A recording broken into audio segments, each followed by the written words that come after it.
The document manager is the place that connects MedPoint with the rest of the world. So basically, all other data coming into your practice, whether it's a fax or a scan, electronic refill request, a message from a patient, a request to schedule an appointment, a referral that comes with a continuity of care document. Basically, anything that comes from outside the practice is managed through the document manager. So the first thing that I want to do, we're looking at the document manager, and you get to the document manager by clicking on the documents menu on the main menu that opens up the document manager. And generally, the document manager is not a place a physician would be, but it's typically a place someone at the front desk would be to manage all the incoming documents. So from here, I am going to go ahead and click on the scan button, and that's going to retrieve some fake documents that I had scanned in, and then it shows them on the screen. And then from here, now I also could do the same thing by clicking on the import button, and I could import scanned documents there. Faxes works exactly the same way. Basically, there's no difference between a scanned document and a fax document. They're both pictures of a document.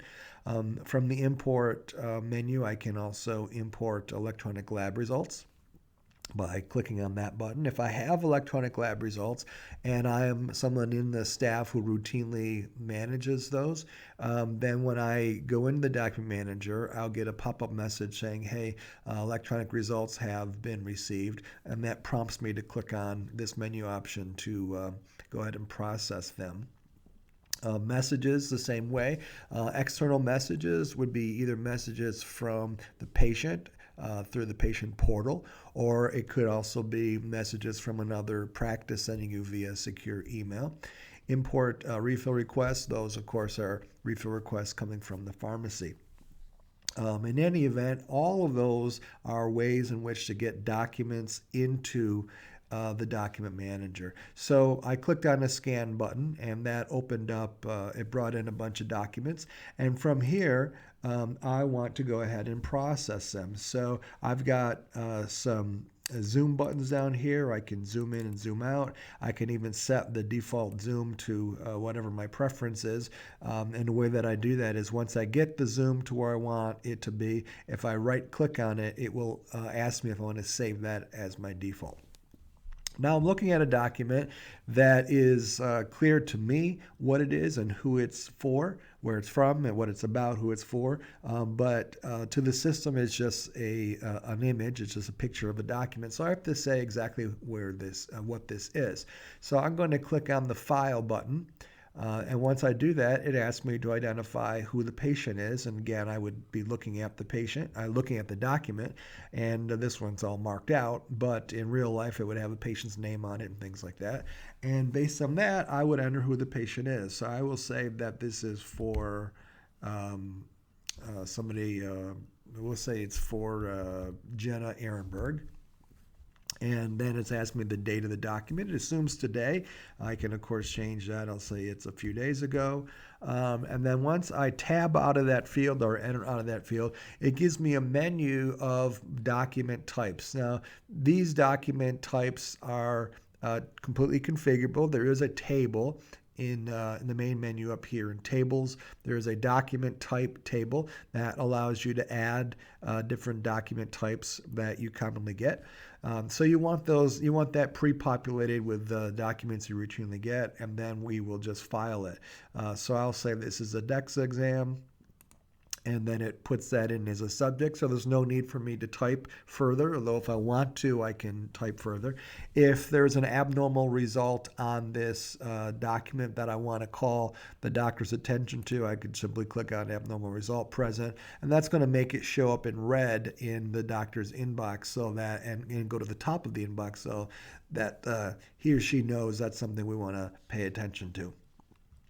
Sooner rather than later. So I'll go ahead and click on OK, and now that document has been filed in the patient's chart. It still is in my inbox. This is my document management inbox, and it's in two places now. It's in my inbox.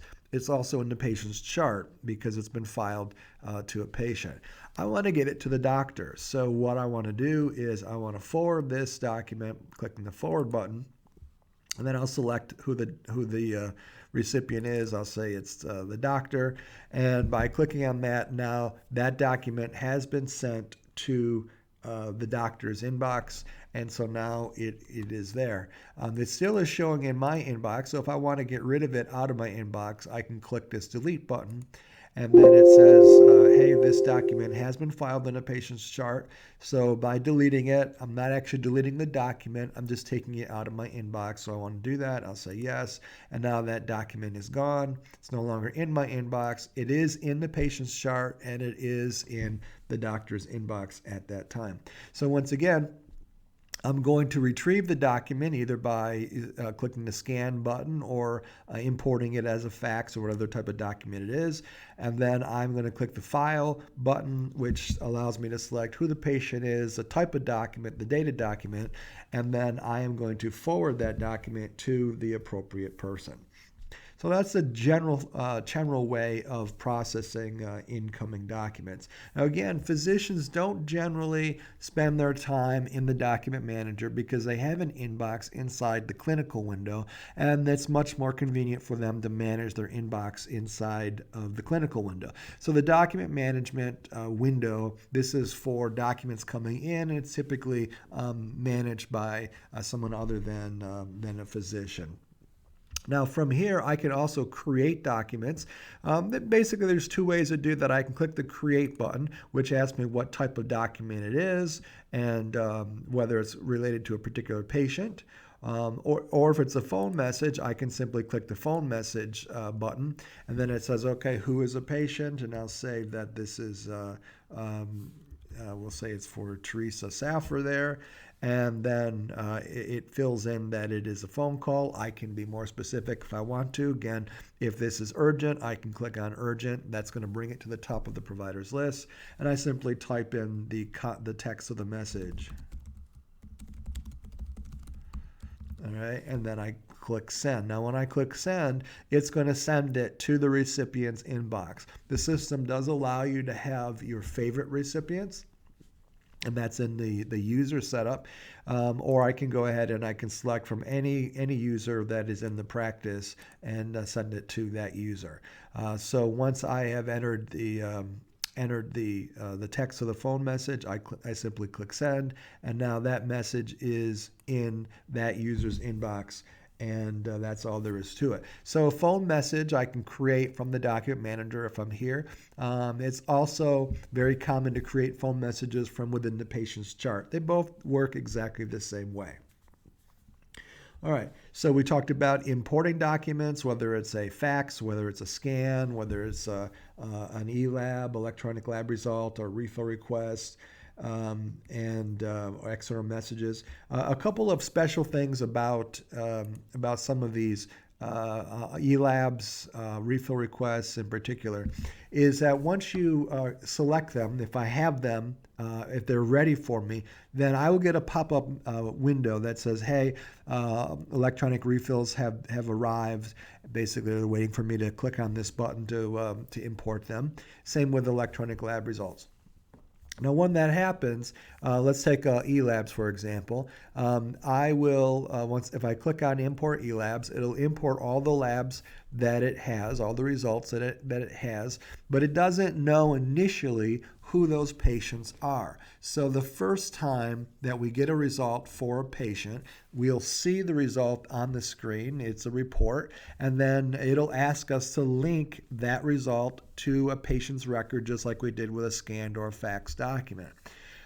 What's special about an electronic lab result, however, is that I only have to do that one time, because the labs will send over a medical record number on that patient. And so the first time I link a patient to a medical record number from Quest or from LabCorp, then the system stamps that ID, that medical record number, on the patient's chart. And so the next time a result comes in, it automatically will file it to the chart, and it saves me a couple of steps. A similar thing happens with refill requests. When a refill request comes in, I will get a menu, a window of all the refill requests that have come in. I have to link them to the patient, and then from that point, generally refill requests will automatically be forwarded to the physician's inbox, but it is variable. It's configurable. So your practice may want them to go to the doctor right away. They may want them just to go to the person's inbox who is actually filing the request. But those happen just a little bit differently. Now, a couple other things to be aware of is that there are some right-click menu options. So once I have filed the document in a patient's chart, I will take this document, I will click File, and I'll say that it was for Mr. Blackwell. Enter a date, and I'll say what type of document it is. Billing documents is a special type of document. Those documents go to the patient activity window, not in the chart.